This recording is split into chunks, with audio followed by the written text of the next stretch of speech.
Prefácio. Como é sabido, dando seguimento ao que ficou previsto em obras póstumas, Allan Kardec, tendo que vir terminar a restauração da doutrina do caminho do Senhor na terra do Cruzeiro do Sul, como sempre ocorre em tais circunstâncias, teve precursores para lhe prepararem o caminho. Aqui, como na França, além do religiosismo reinante e atuante em sentido contrário, havia o perigo da influência positivista recebida, recipiendários que somos da cultura da República Gaulesa. Assim como programado nos altos planos espirituais da direção planetária, reencarnaram com o fim de realizarem essa divina e árdua tarefa 2 espíritos de escol. Foram eles os antigos apóstolos de Jesus, João Evangelista e Lucas. O primeiro, como é conhecido, teve importantes vidas anteriores e historicamente registradas no Velho Testamento, tais como os profetas Samuel, Eliseu e Daniel, na Idade Média, a de Antônio de Pádua, e nos tempos modernos, aquele que é unanimemente considerado pelos historiadores eruditos como o maior filósofo da Renascença, pagando com a vida sua intrepidez ao enfrentar a truculência romana, sendo condenado por heresia e queimado vivo pela solerte Inquisição no campo de Fiore, na cidade dos Sete Montes, o vanguardeiro Giordano Bruno. Reencarnou no Rio de Janeiro em 1845 com o nome de José Maria da Silva Paranho Júnior. Ficou na carne até o início do século XX, 1912, desencarnando aos 67 anos de idade. Ele foi aquele que diplomaticamente, sem necessidade de guerras, tornou o Brasil, que tem a maior bacia hidrográfica e a maior área agriculturável do mundo, no país gigante com dimensões continentais que é, e com a forma de um coração.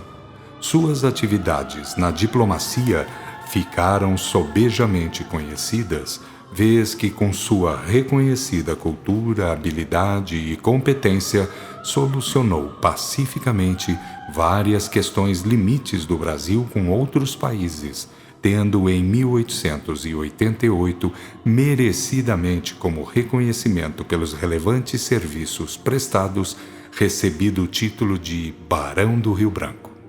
Ainda jovem, estava na carne quando Kardec, na França, em sincronismo, realizava a codificação, bem como em 1910, quando o sábio lionês voltou ao plantel Carnal em São Paulo, Brasil. O autor, espírito deificado, desejou prestar uma justa homenagem ao outro grande precursor que atuara especificamente na área doutrinária. Assim, com esse escopo, escreveu há mais de 70 anos a Oração a Bezerra de Menezes, comandante supremo da Legião Médica, que tanto tem socorrido os encarnados necessitados de seus serviços. Diga-se de passagem que essa divina oração, inserida no início desta obra, nos dias de hoje, felizmente, se encontra muito difundida nos milhares de centros espíritas do Brasil, particularmente através do trabalho e dedicação da Federação Espírita do Estado de São Paulo, da qual, em 1926, ainda com tenra idade e precocemente, foi um dos fundadores. A esse respeito, e à guisa de esclarecimento, é bom lembrar que aquela instituição inicialmente denominou-se Centro Espírita São Pedro e São Paulo, e o seu nascedouro localizou-se à Rua Barão de Paranapiacaba, junto à Praça da Sé, na cidade que, quando foi José de Anchieta ajudara a fundar no século XVI. Participaram do evento inaugural espíritas conhecidos na época, tais como Augusto Militão Pacheco, Isidoro Dias Lopes e outros. Por face, o homenageado enfocado como o anterior espírito de altíssimo nível hierárquico, com importantes vidas historicamente conhecidas, tais como o pai de Moisés, apóstolo Lucas, Miguel Ângelo e outras relevantes encarnações em nosso orbe terráqueo, voltou à carne como programado no Brasil, na cidade de Cáceres, Ceará, em 1831, com o nome de Bezerra de Menezes Cavalcante.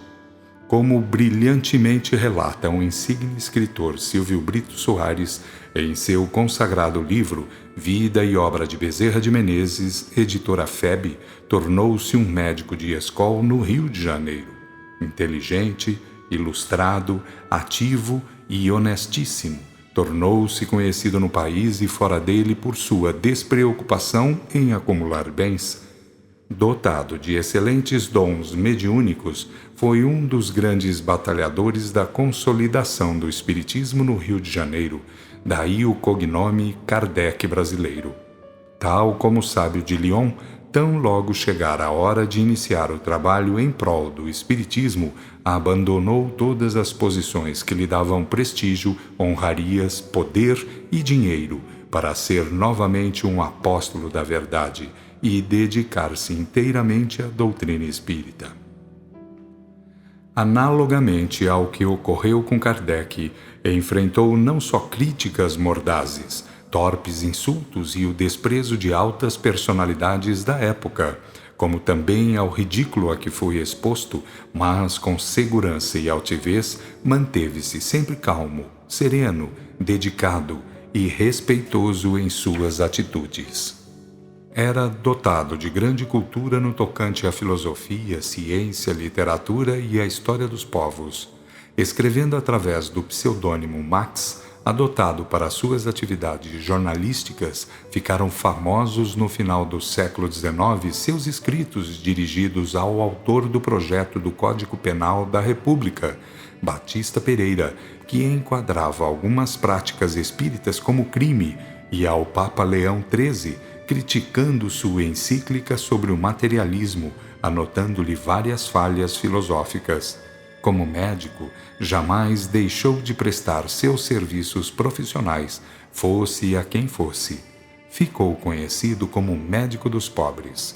Foi um grande pensador e intelectual do espiritismo. Deu feição evangélica a ele. Afirmou sem rebuços que Kardec só registrou o que os espíritos lhe passaram naquele histórico momento, e estes só lhe forneceram o que era compatível com a compreensão do homem terreno naquela época. Em consonância, avisa enfaticamente que o ser humano não cessa de desenvolver sua capacidade assimilativa, pois os principais fundamentos da revelação, compreendidos nas obras de Kardec, tendem continuamente a se ampliar, não só em extensão, como também em profundidade.